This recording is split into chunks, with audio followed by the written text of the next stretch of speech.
All right, thank you.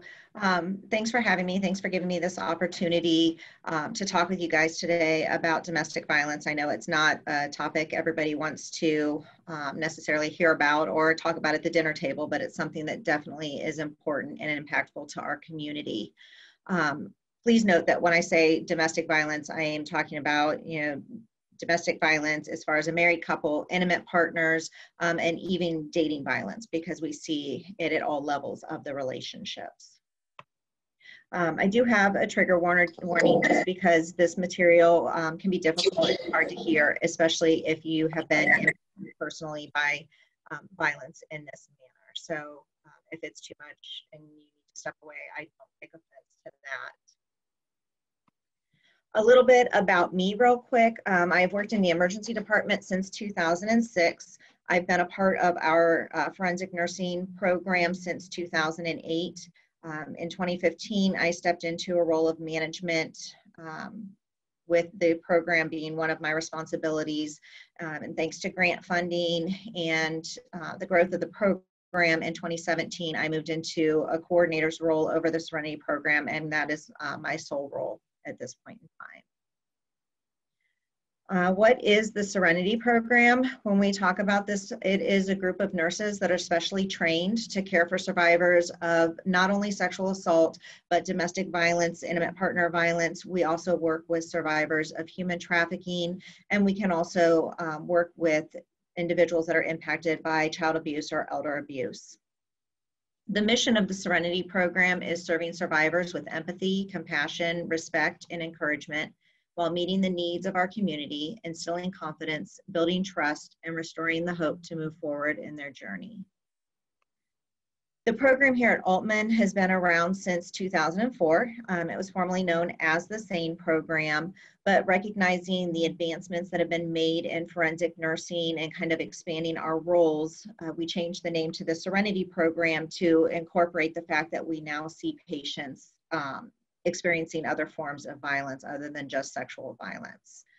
And when we talk about our nurses are specially trained. They go through a 40-hour classroom program, a clinical training component, and these are nurses that are as dedicated to these patients and this population as I am. It's not a field where, it's a new nurse coming in and this is the only place that has an opening. This is an area of nursing that you really have to have a passion for when you're working with these patients. The benefit of our facility having this program is, again, you have these nurses with the specialized training. We have 24/7 coverage of patients coming in. So we have nurses on call that will come in and respond to the cases. And the best part is they're here for that individual patient alone. They are not responsible for 2 other patients where their attention might be getting pulled from this patient, especially when this patient's in crisis. So we are there dedicated one-on-one with this patient to meet whatever their needs are during that time that they're with us.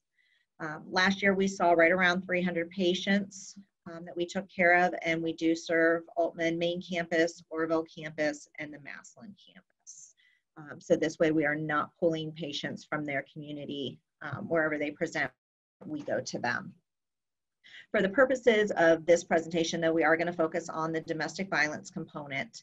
And when we look at the official definition of domestic violence, intimate partner violence, it's a pattern of abusive behavior in any relationship that's used by one partner to gain or maintain power or control over another partner. DV can be physical, it can be sexual, emotional, economical, or psychological actions or threats of actions that influence another person. This can include any behaviors that intimidate, manipulate, humiliate, isolate another person. It can be terrorizing them, coercing them into doing things that they don't necessarily want to do. And they can be threatening, blaming them for things that have happened, or threats to injure or wound somebody else. And when we talk about the effects of abuse, this causes a lot of trauma on individuals, which can be characterized by intense fear, helplessness, loss of control, and threat of death. It also can impact the brain in many ways that we don't realize, and actually causing changes in cognition, memory, psychological arousal, and emotional impacts on individuals. And this is something that we really could spend a whole day just talking about the neurobiology involved in trauma. So when we look at domestic violence specifically, it is a global and social issue. And due to underreporting, true statistics really are difficult to compile. But it doesn't discriminate. It doesn't care if you're rich or poor. It doesn't care what color your skin is, what your religious beliefs are, or your sexual orientation. With the stats that we do have, it shows that 1 in 4 women and 1 in 5 men will experience some form of intimate partner violence. And out of those, 1 in 4 women and 1 in 7 men will experience severe physical violence. 1 out of 7 men, domestic violence. On average, victims do leave and return to their partner about 5 to 7 times before leaving for good. And this next bullet point is one of the reasons behind that. About 75% of all domestic violence homicides occurred when or after they were attempting to leave. So we have to look at the fact that our victims of abuse know what their abusers are capable of and know when it is safe or not safe to try to leave.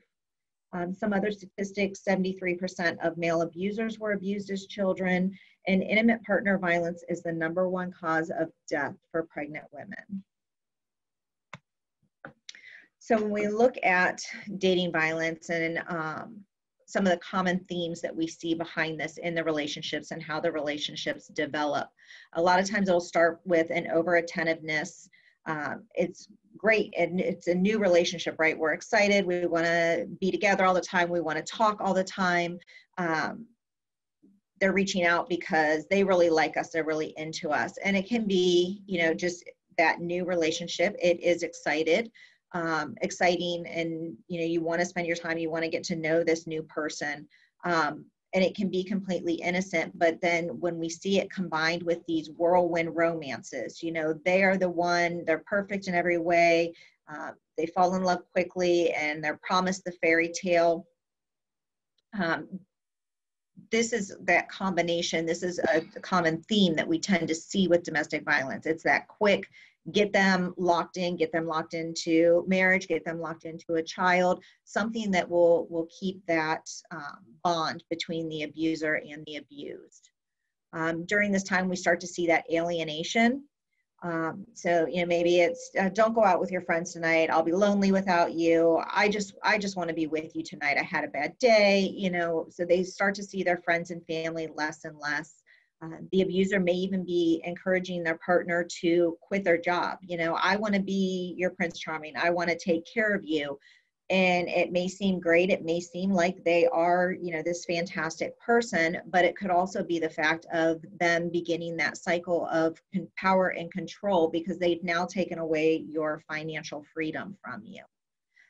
So now, you know, they're gaining power over their partners. It could be the job component. It could be, you know, accessing their phone, checking their phone messages, again, limiting who you can and can't talk to, not allowed to talk to other male friends anymore. You know, why do you need to talk to another man? Am I not enough? Am I not the only one that you want in your life?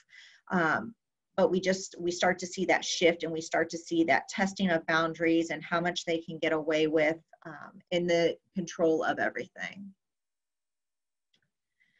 So there's been a lot of research put into truly understanding the dynamics of domestic violence and what is involved in these relationships. And this power and control wheel was developed to kind of show and put into an easily accessible format for individuals if they're concerned about somebody.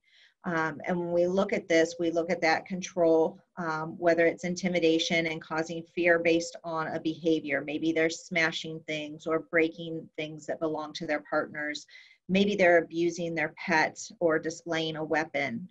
They could be using emotional abuse, breaking down any self-esteem that was once there. So you just don't necessarily believe that you deserve any better. The abuser can use financial control. They can use the children, threats of taking the children away, threats of harming the children, or maybe it is just your cultural beliefs, religious beliefs, or you know that male privilege is present. One thing though that I found through trainings that I have attended, through research that I've looked at, one important part to look at when we talk about abusers is that, like with sexual assault, these are perpetrators. They're looking for a person that they can kind of manipulate and control. But what we fail to realize a lot of times is that our perpetrators are usually someone that also has a low self-esteem or self-worth. And what they're doing is projecting this onto their partner, so it makes them feel better. You know, if I blame you for my faults, it takes that sense of guilt or inferiorness off of me, and it gives me that sense of superiority and power. And it's at this point in time that they've usually convinced themselves that the violence is reasonable, it's justified, and they've convinced their partner or their victim of this as well. And a lot of times that self-worth in the abuser, it leads to that insecurity, which ends up as jealousy, and that jealousy kind of leads to that possession, and then the possession leads to control, which then turns into the violence that we see.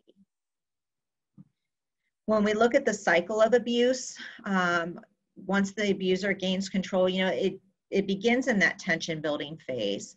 This is when the abuser is testing the water, so to speak, testing the boundaries to see what they can get away with. This is usually verbal abuse and those controlling behaviors. The abuse rarely ever starts with physical blows.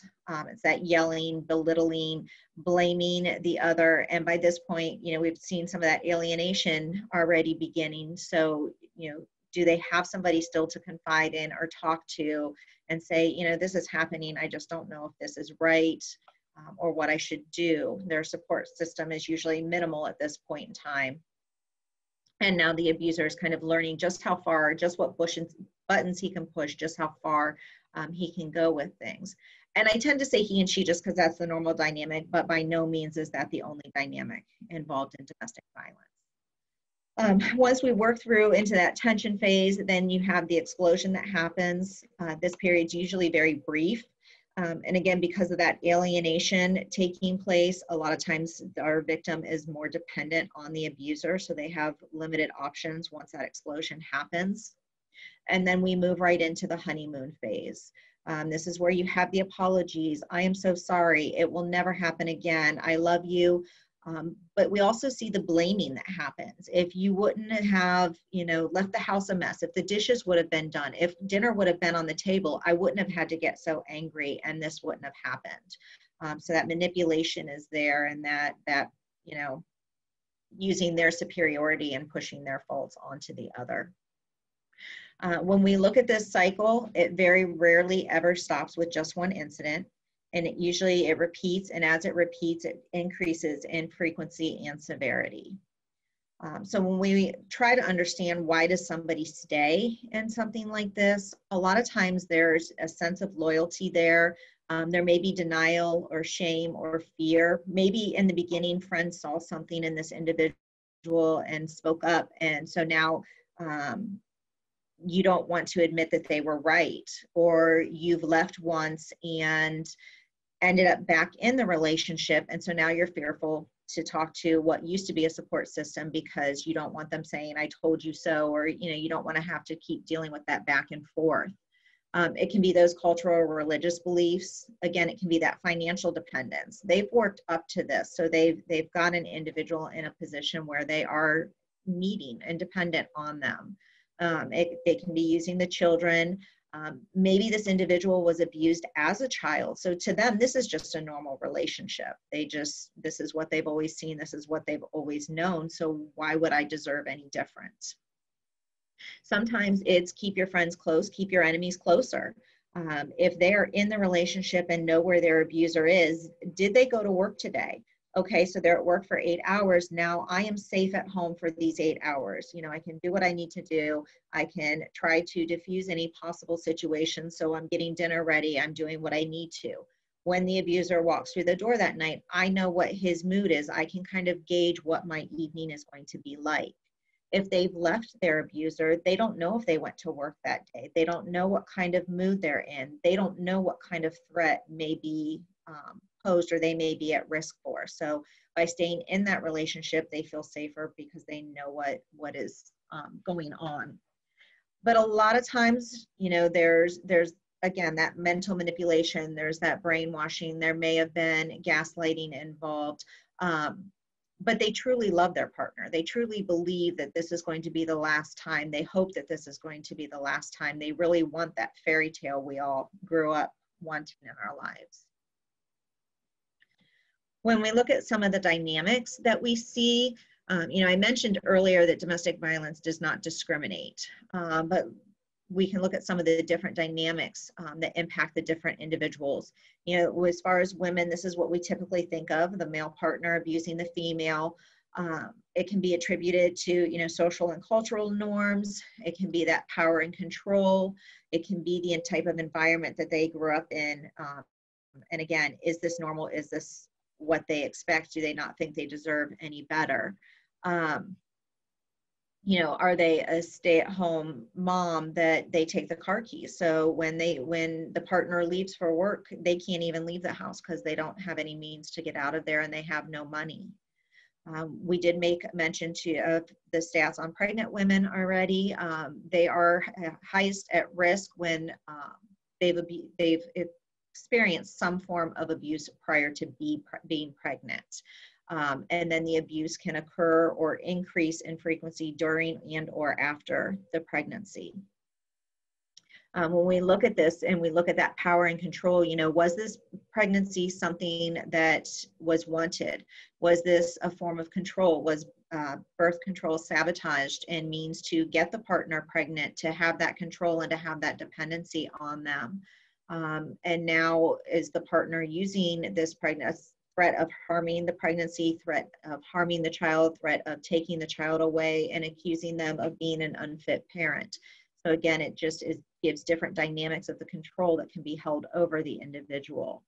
And a lot of times this happens because, the partners have that jealousy, right? We talked about the insecurity and the jealousy. So you now have this child that is taking the attention away from them. So during pregnancy, is she getting more attention because people are asking how she's doing, how she's feeling, how the pregnancy is going.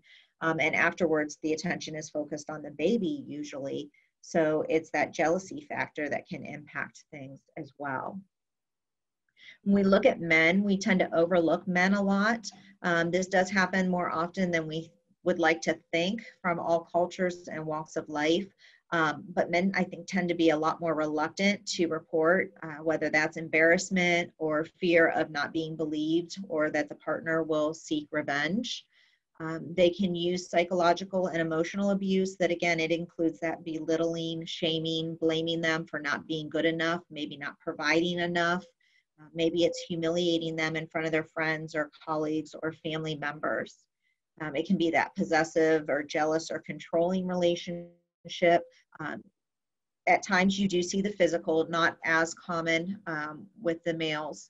And then you can also have the false accusations to friends or family or threats of that, because let's face it, we do tend to think that this is a male on female crime. So if the female is alleging that he's abusing her when it's actually reversed, that can cause concern and issue as well. When we look at our elderly population and what we tend to see with them, we do know every year that nationally hundreds of thousands of older adults suffer from physical abuse or neglect that does require medical attention and even law enforcement intervention. But when we look at why this is happening, this could be years of abuse that has been going on for the entirety of the relationship, but it's becoming harder to hide, because as we age, we become more dependent on others. But the victim may have just resigned themselves to, this is my life, and they don't say anything, they don't try to leave at that point in time. It can also be the shift in power due to deteriorating health. So it could be the abused becoming the abuser, as they are now responsible for providing more care for the other, and the abuser has become more frail in the relationship. It can also be increased due to that dependency and caregiver stress, fear that if they say anything, they'll be forced to leave their home, because this truly is, a huge issue for a lot of our elderly populations, is that fear of being taken out of their home and being put into a skilled facility. We know our elderly do have increased isolation a lot of times, especially right now with COVID. It's increased isolation across all of our populations that are at risk. And we do still have some of the cultures that just believe that the male has full dominance regardless of the marital status or relationship. One other thing that we do see to keep in mind is, you have a spouse that is causing abuse, but they suffer from dementia or Alzheimer's. So they don't want to report the abuse because of fear that, somebody will step in and, they want to be able to take care of their partner. They want to be the one, they love them. They know this isn't something they would normally ever do, but the decreased mental state, causes the confusion, causes the aggression. And so now that abuse is happening later in life. Some other issues that we see are with our individuals with disabilities. This population has double the risk for experiencing abuse. Some of the reasons behind that is they may have difficulty or be unable to articulate the abuse, or they may not understand that the abuse is harmful. The abusers may shame or blame or humiliate their partner as it relates to their disability.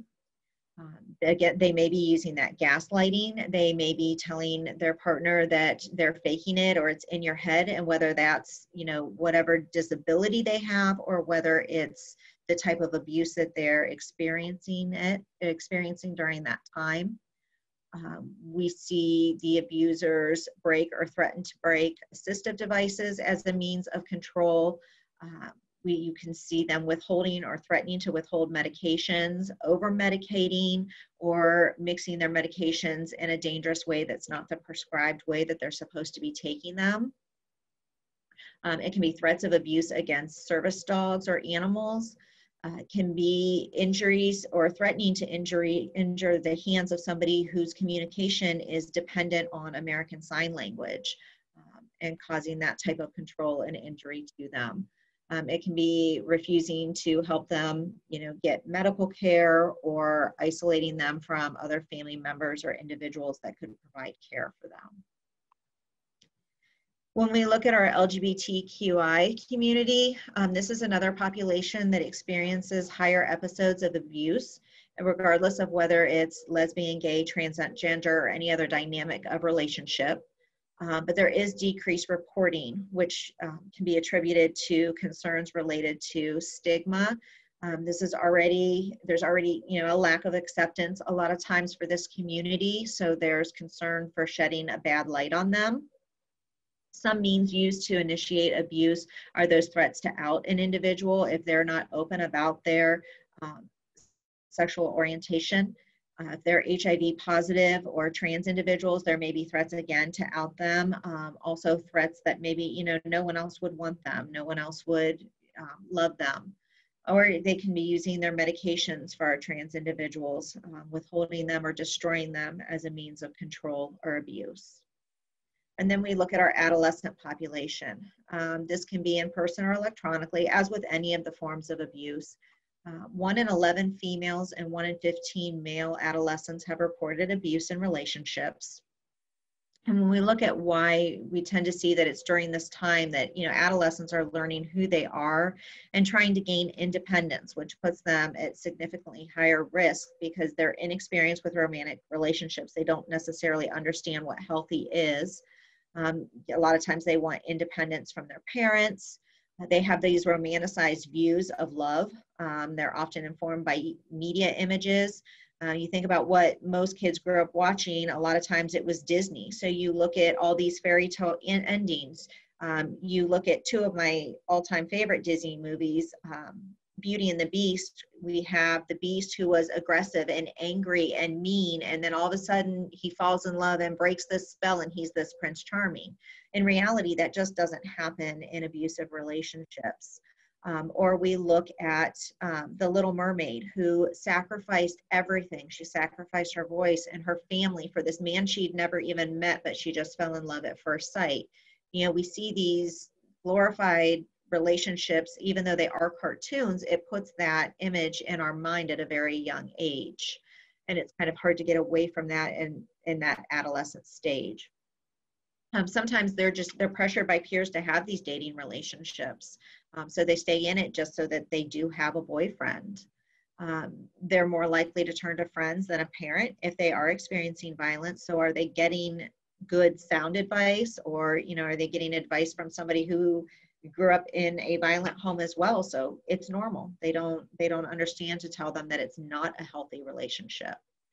With our adolescents, we also see a lot of substance involvement. They have higher rates of alcohol and drug use, so it can contribute to those unhealthy relationships as well. Some of the other populations that are at risk, you know, are military families. There's a lot of extra stress in those relationships, PTSD, you know, alienation, living away from where your families are. We look at religious faith communities, our American Indian and Alaska Native populations. Stalking is another means that is used to gain or maintain power and control over another, and this is by inciting fear. Then this can be used during the relationship or when somebody is trying to leave their abuser.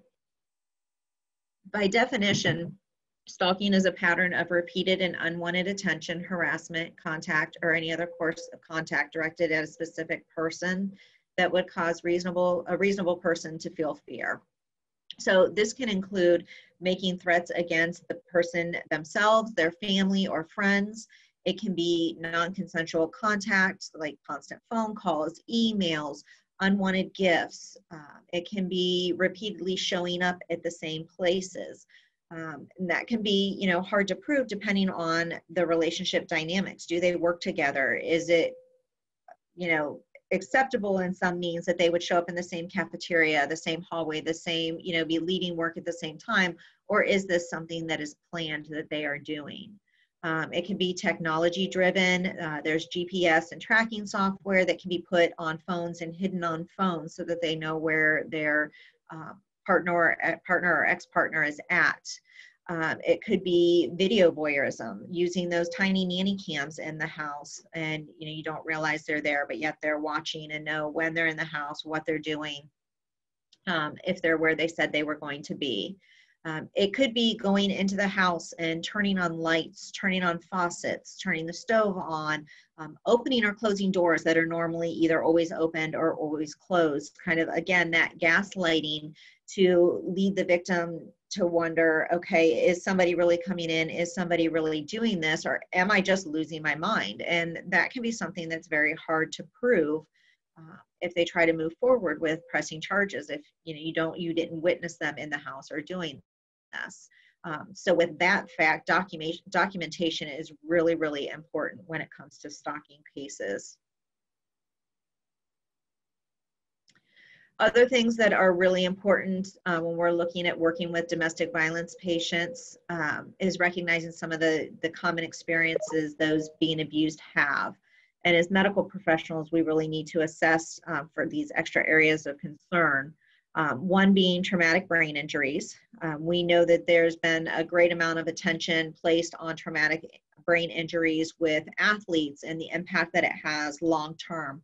But there's also a lot of research starting when it comes to the domestic violence population, because the head's one of the most common areas that are hit during a DV assault.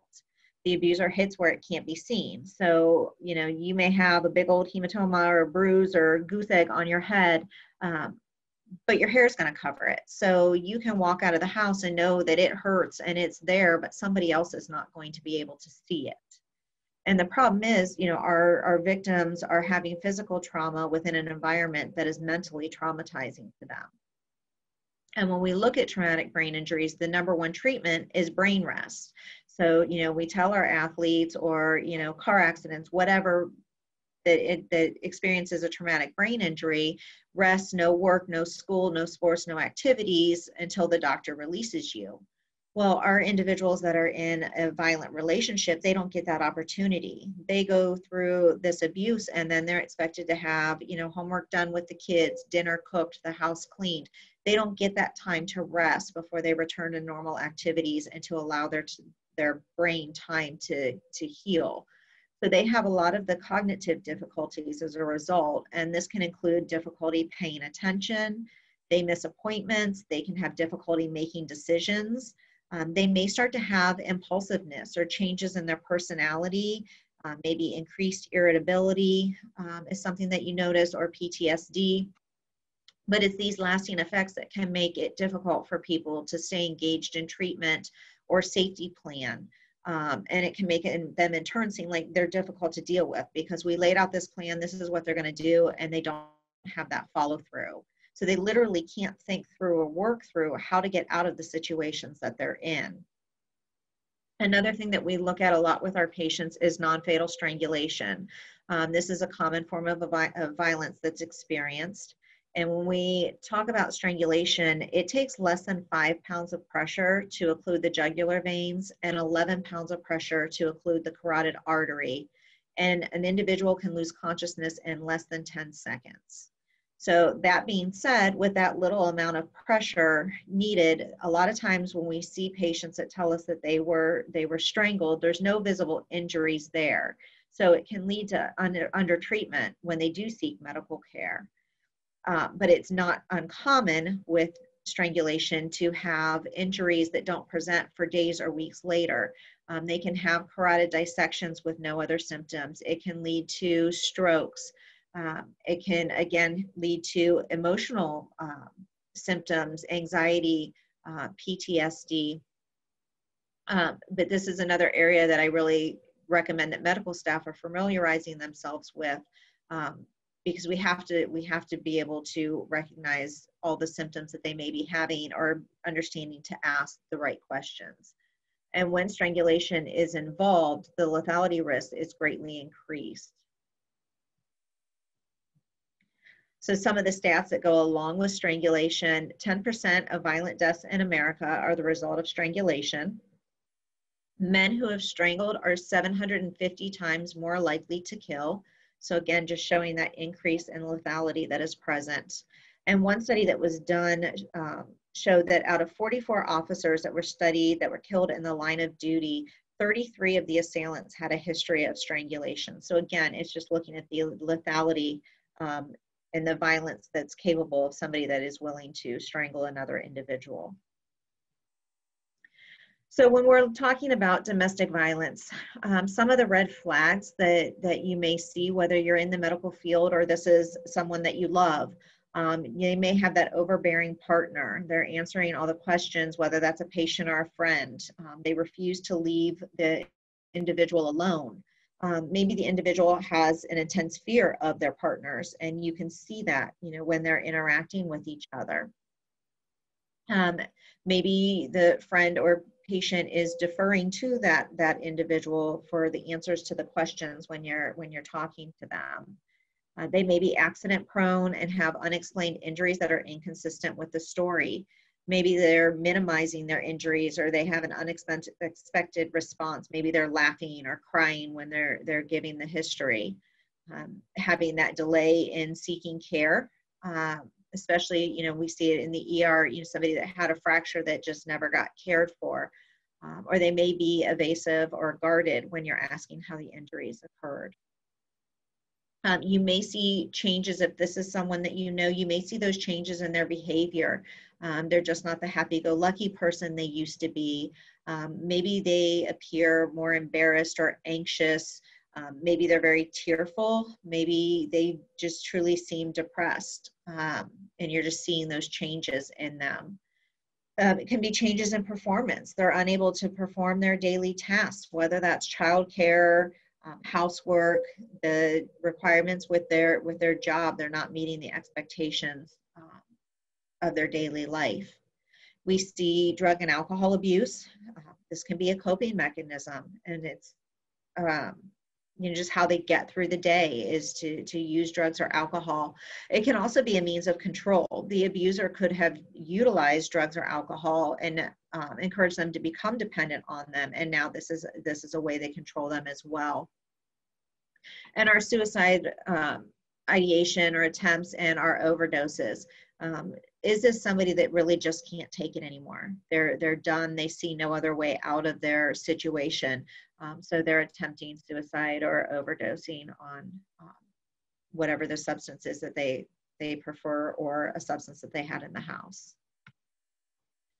When we look at physical findings, we're looking for those injuries that are not common with falls. We're looking for injuries to multiple areas. We're really paying attention to what we're finding when we're doing assessments on patients. Symmetrical wounds, any type of patterned wounds.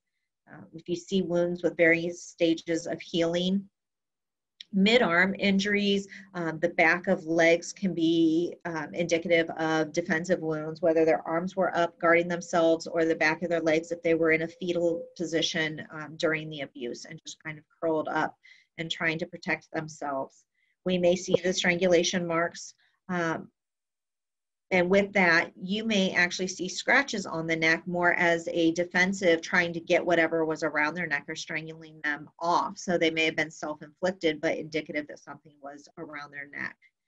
We may see those weapon injuries. We may see bites or burns. Cigarette burns are very common when we look at domestic abuse situations. There may be dental injuries, black eyes, other types of burns. From hot liquids being spilled or thrown at them. What is really important for the medical field is that we are using a standardized and routine screening on every patient so that it makes us more comfortable when we are talking to them and doing those screenings. This shouldn't be just the, do you feel safe at home as you're documenting in the computer with your back to the patient? You really need to focus on the patients when we're doing this screening. Look at them, let them know that we care. And instead of just saying, are you safe at home? Because maybe when they think of that, they're thinking of somebody breaking into their house versus it's being somebody in their residence causing them harm. So sometimes a better way to say it is anyone hurting you at home? It's important to explain to the patients that we screen everybody just to make it more normalized, to make it like they're not necessarily in this alone, that, we see this so often that we routinely screen every single patient that we come in contact with, and then letting them know, what their options are and what we can do with that information. So sometimes an example would just be, because domestic violence is such a common issue for patients, we've begun to talk to everyone about it. If you have somebody that you suspect is being abused, but they're not disclosing, you could even say, if someone is impacted by violence, we do have services available that they could come and see us. Just putting it out there that I'm not saying it's you, but, there are services available. We need to do those assessments. We need to carefully and fully assess every patient. If there is abuse, this is where that collaboration between a forensic nurse and a physician can be beneficial. Looking at those signs of concerns, looking at the cognitive impairment, looking at any physical or sensory impairment that may be there, looking for potential cultural barriers. Our staff goes through extensive training on cultural competency and the different communities and patient populations that we work with, just to try to help better understand what barriers may be present for them and how to kind of help them work through that. There may be those generational differences regarding, the attitudes and experiences with violence and even the aspects of sexual violence in relationships. Some people still don't believe that sexual assault can happen in a marriage or a relationship where you already are sexually active, but it does happen. Unfortunately, sexual violence is a big part of domestic violence. And these patients, they may have a need for a more intensive trauma evaluation, looking at what injuries they've sustained, maybe not just in the last day or so, but even previously. So, are there other injuries that may be non-healing or other things that could be problems with these patients that we need to address? And we need to intervene. Like I said, if it's disclosed, we can make sure first and foremost that the patient is safe. Are they at a point where they're ready to leave? Do we need to have security there with us to help ensure their safety? Do we need to move them to a different room, to a locked area, and make them a do not publish so that the abuser can no longer find them? We have to take into consideration those immediate safety and long-term safety needs. We offer services available within our community. So, if you're unsure of who to reach out to, get involved with your social services. We have the forensic program here at the hospital. I am always available by phone to call and help talk through a situation. We want to reassure confidentiality to our patients. We do have limitations. We have our mandatory reporting, but that is for gunshot wounds, stab wounds, second or third degree burns, abuse of our elderly population, child abuse, or abuse of our developmentally delayed population. Outside of that, it's a very, very gray area, and we've worked with legal on that. The outside definition would be serious bodily harm. Well, serious bodily harm to me versus serious bodily harm to someone who has lived in a violent relationship looks very, very different a lot of times. So we have somebody that comes in, was beaten unconscious. Yes, law enforcement, whoever we need to have involved is going to be involved. If somebody comes in because they have a broken arm and a black eye, that may not be serious to them because last time they may have been beaten unconscious. So to them, this time, this is nothing. So we have to work closely with our patients to make sure that we are keeping them safe, letting them know that they don't deserve this, but we are here to offer resources. We can safety plan with them. And meet whatever needs they have at that time, meet them where they're at. If they're going back to their abuser, we have to respect that that's their decision at this point in time. They may not have the financial means in place. They may not have, somewhere to go, whatever the ducks in the row they need to get in a row to get out of that relationship. So we just have to work with them, meet them where they're at, but let them know that they can trust us, that we will respect what they want us to do. If they don't disclose and we have a high suspicion, again, this is where that comes into play of, just letting them know that it's common, that we screen everybody, that we have lots of resources that are available in the community. And, if they or anyone they know is experiencing violence, we'd be happy to provide them with information just so they have that. Documentation is important. When we document, we always want to use the patient's own words. We don't ever want to use the term alleged. That automatically puts that negative spin on it. We never say alleged chest pain or alleged shortness of breath. If a patient comes in and tells us they have shortness of breath or they have chest pain, we take them at their word. So we don't want to, that's the same way we want to look at it when we're looking at somebody that comes in and states that they were abused. We also want to avoid negative words such as refuses. We don't want it to look like they, were combative with us in any way. We want to use things like the patient declined. And this is appropriate no matter what service the patient declines to have done, whether they decline to have an IV inserted, they decline to have a radiological test done, or they decline to have a domestic violence screening done. It's just a much more positive way to say it. We do, when we do our evaluation of the patient, anything that they agree to allowing us to do or help them or educate them with, we want to celebrate that as one step closer to them getting freedom, getting their independence back.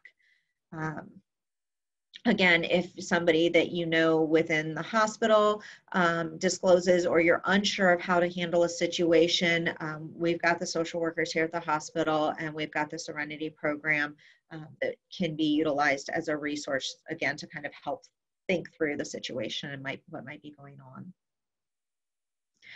Some of the points to think about when we're working with the different patients, are we seeing females with frequent pregnancies, miscarriages, sexually transmitted infections? That can be something that is kind of a trigger. Our male population can be that overprotective partner. Are we seeing something or hearing something that just doesn't sound right? Do we need to talk to a coworker or a friend, and just kind of somebody that is trusted and you're able to speak with? Bounce it off of them. This is what's going on. How would be the best way, or do you have any suggestions on how to handle this? When we look at our elderly patients, are we seeing bruising and skin hairs that don't look right. A lot of times these tend to get blamed as unintentional, or they were caused innocently during routine care. Are we looking at, really the background of how this occurred? They have less estrogen and lubrication, so they are at higher risk for genital injuries. But what looks like injury could be from a UTI or incontinence, or it could be irritation from abuse. So we really have to look at the history and work with the patients when we're caring for them and assessing them and looking at that safety component. We already know that the head is a common place to experience injury with abuse, so that because it can be hidden. So as we age and our brain mass decreases, it's leading to that increased risk for our elderly population having TBIs and hemorrhages as well.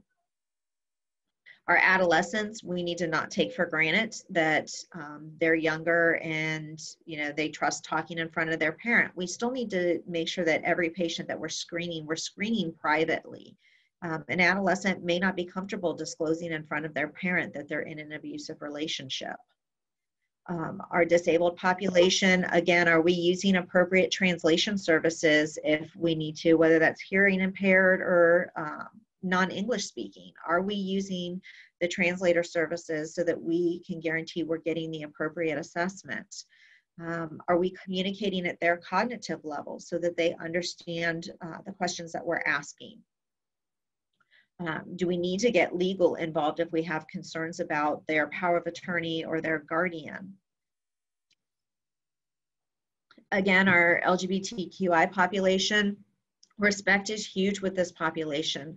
They're oftentimes already guarded when they come into a medical facility to seek care. So are we being respectful of them in our communication? Are we asking them how they'd like to be referred to? And again, this is a good practice for everyone. You're taught at this point in time not to walk into a room and say, "Hi, honey, I'm going to be your nurse today." You walk in, you address them by their name and ask them how they'd like to be referred to. The same goes for body parts. How do you refer to your upper body, lower body, what have you, using terms that they are comfortable with. But we have to make sure that we are doing that complete and thorough assessment on every patient, looking for possible injuries. And this is where, if you have that suspicion, it is great to work with a forensic nurse, because we do have that advanced training. And we have the ability to work one-on-one with the patient and not be pulled to other areas. So we can look at and collaborate with the physician, deciding, were the injuries something that we should be concerned with or not? We can document those findings and potentially take photographs of the injuries that are there. Again, that additional training to recognize what might be a defensive wound, knowing that these, like I said, are often seen on the arms and the legs. If we see, a bruise on the flank area, knowing that the torso is another area that can easily be hidden if somebody's experiencing abuse, and knowing that it takes a lot of force to cause a bruise or visible trauma to that area. There's no bony prominences to hit against, so you don't have as easy a bruising. You have patients with kidney injuries that are urinating blood, but you don't ever see any external bruising. So that internal bruising can be happening, and understanding why that is important. Though for full disclosure, we will not document findings, or we document our findings in an extremely objective way. We're not going to diagnose definitively abuse unless that is what our patient is telling us. Then we will state the patient states these injuries were from abuse.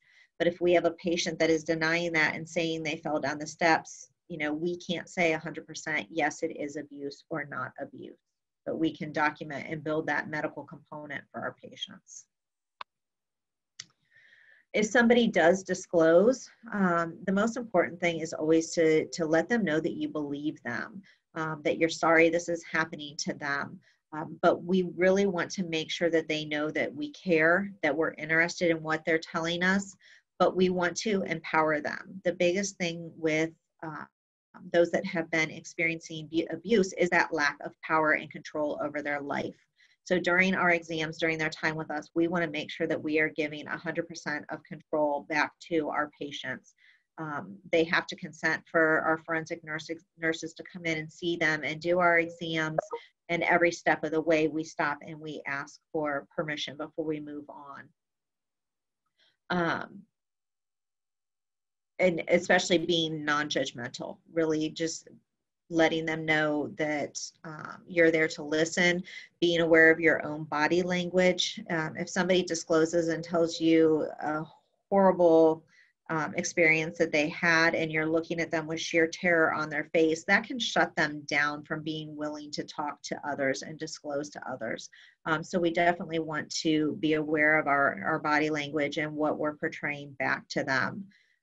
But just letting them know that there are services available in the community and where they can potentially seek help. For the sake of time, we will skip past that video. So just to kind of understand what we have available here at the hospital, no matter where a patient presents, whether they present through triage, whether they come by a private vehicle, they come by EMS, or they disclose when they're on the floor, we can see patients up on the floor as well. We like our staff to be knowledgeable about the program and explain to the patients that we have services available here for them. And the patient is then given the option to have a history of the events, the incident that brought them in, or events that have happened recently, documented on a tool that we use. We not only look at the current abuse history, but we'll look at any past history. We can photograph any injuries that may have occurred during this. They do have the option to have an advocate, a family member, or trusted friend present in the room for the exam. That control piece that I just talked about, the patient's given control over every step of the exam. They have to consent, and we consistently repeat throughout the exam, are you still okay with what we're doing? Are you okay to move forward? Giving them that power and control back. They do have to be clinically sober or decisional to provide consent. So, they have to be able to stay awake and carry on a coherent conversation with us. If this is a person that uses drugs and alcohol regularly, we don't necessarily want them to be 100% sober or no substances in their system, because we don't want to put them into that withdrawal component and have that added concern. So they just have to be able to stay awake, carry on a conversation that is coherent and showing that they understand what we're talking about. They're given the option to report to law enforcement. Again, this follows our mandated reporting laws. So if this is something that we are mandated to report, then by all means, we notify them of that and we get law enforcement involved. Same with CPS. If the child was directly threatened or in the room or injured in any way during this, we let them know that we do have to get CPS involved as well. And then the patient is provided with follow-up information and services from us that are available in the community, counseling services, legal aid, housing, shelter, any needs that they might have. We try to make sure that those are met or they have information on those services prior to leaving. We do also perform a lethality assessment with them and safety planning. So even if they're not ready to leave their abuser at this point in time, we talk about, having a grab bag or a go bag ready. And some of our patients have already educated us on this and talk about the fact that they already have it ready. They have a bag hidden somewhere that has a little bit of money, at least enough to get them through a day or two. May have copies of the kids' birth certificates or copies of driver's license, just important information that they may need to have if they need to leave in a hurry. Maybe a change of clothes for them and the children, extra set of car keys, what have you. Our program, who do we see? We will see any individual that discloses domestic violence, intimate partner violence, the known or suspected child abuse. And when we talk about the child abuse, again, our nurses, our program, we have to have consent to treat our patients. So when we talk about that, we're looking at, unfortunately, a separated family where mom gets the child back or dad gets the child back, and now they have these bruises on them, or the child is reporting that something happened. Maybe it was an aunt, an uncle, a friend, what have you, but it's a parent or legal guardian that is bringing them in that can consent to us doing this more detailed exam on the child. We can, again, provide services for acute cases of any age. We do the safety planning and lethality assessments and those evaluations for follow-up services with all of our patients. And again, if a patient would decline our services, that is their choice, and we do need to respect that. We're giving them that control over this decision. I've had patients who have been halfway through an exam and they change their mind, or maybe they're getting texts or phone calls from the abuser the whole time they're at the hospital, and they've got to go. They can't stay any longer, or they just want me to rip up my documentation. I have to follow their wishes, whether I agree with it or not. But it's also building that trust that they know I am going to do what they ask, so they know they have a safe place to come again if it happens. If they are going somewhere, if they are leaving their abuser, we want to make sure that they have somebody that they trust to stay with, or a safe place to go for the night or a couple of nights. I do ask for our staff in the ER that our charge nurses are notified if a patient declines our services, just so that I can track. I do keep a list looking at, okay, maybe this patient declined our services this time, but they did come back again at a later time, and they did utilize our services this time. So awareness about our program is getting out. But we also need to make sure that we're following those mandatory reporting laws. So some of the key takeaways is just making sure that we want to make sure that people understand and are doing proper screenings. I don't want people to be afraid to ask the questions. This should be part of every assessment that's done on every patient at every step of the medical process. We do want patients to be aware of confidentiality restraints, what we are mandated to report. Again, we have to keep in mind that the patient knows the best way to keep themselves safe. So we have to listen to our patients. Our job as healthcare professionals is just to arm them with as much knowledge to educate them so that they can make the decision that is best for them.